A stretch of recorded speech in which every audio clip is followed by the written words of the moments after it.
go ahead, sell me this pen. Today I'm going to teach you how to sell anything to anyone, anytime. Now, when it comes to selling, when it comes to closing, there's so many techniques and so many ways. Today, I'm going to share with you 3 powerful secrets that you can use to sell anything to anyone. The very first secret is this. How do you turn something that's a commodity? How do you sell a product? How do you sell a service in such a noisy marketplace? Number 1, understand this. People don't buy because of logic. People buy because of emotion, and they justify it with logic. People buy based on emotions, and they justify with logic. I want you to think of something that you want to buy in your life. It could be a car, it could be a house, it could be anything. Just want you to picture that. Once you have that in your mind, I want you to ask yourself this question. Why do you want to buy it? Why do you want to buy that particular item? Why do you want to own that item? Why is that?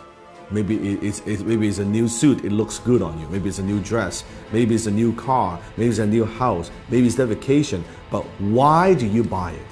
I want you to dig a little bit deeper. If you peer through the layers, I think you'll realize you're buying emotions.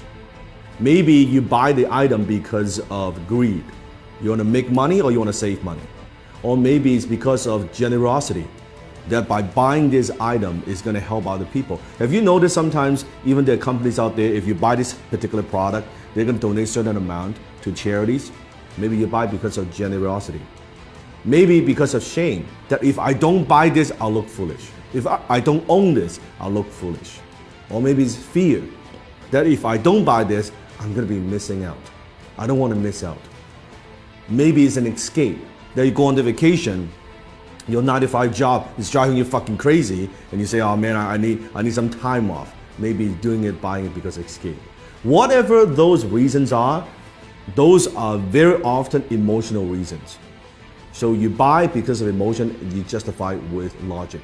So think about when you're selling something to somebody. Are you just talking about features and benefits?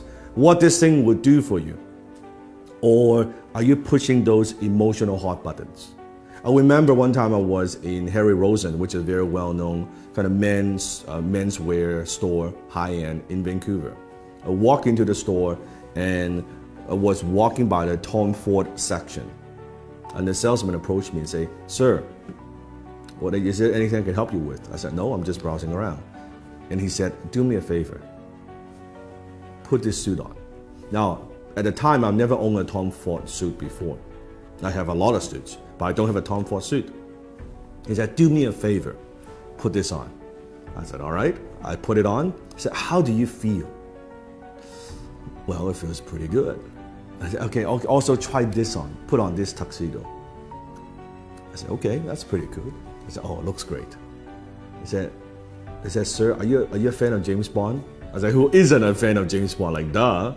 He said, you see this suit right here, this tuxedo, is the exact suit, exact same design as James Bond wears in Casino Royale.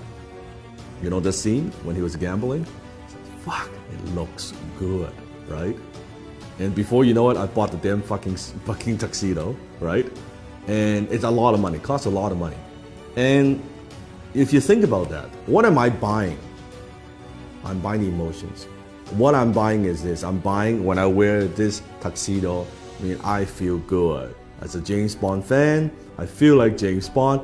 Even logically, I know this, of course, it's not James Bond. I'm not James Bond. But emotionally, it takes me there.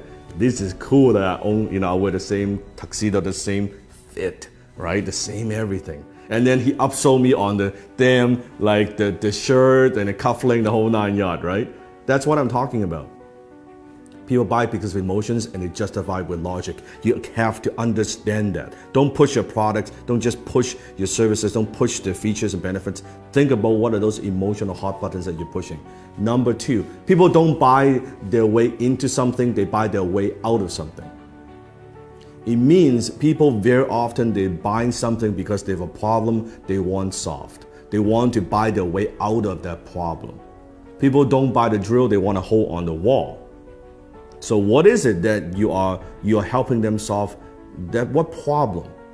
What is it? What is that thing? You have to understand. So I always say the amount of money that you make is in direct proportion to how deep you understand your marketplace's pain.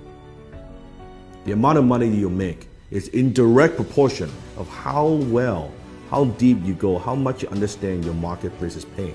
So you have to understand what it is, what are the pains that people have, and how can you help them relieve some of that pain. So think about that. Number 3, people don't buy products and services, they buy stories. Because when there are so many choices out there in the marketplace, on the internet, any product that you want, there are hundreds and hundreds of choices. How do you stand out? How do you add emotions to a commodity, a pen? What's the difference between a $2 pen like this or an $800 Mont Blanc John F. Kennedy limited edition exclusive pen? $800 pen. It's the same pen. It has the same functions. Story. When you add story to an item, suddenly when you add the John F. Kennedy, the president's story attached to a brand, to a logo, it is 10 times more valuable. It is 100 times more valuable. It is 300 times more valuable than a particular pen. All because the story, you write the same. A $2 pen you can write too. That's the difference. So think about what's the story? How can you inject stories into everything that you do? Maybe it's your origin story. How did you get started? Why do you do what you do? What are also stories of your customers?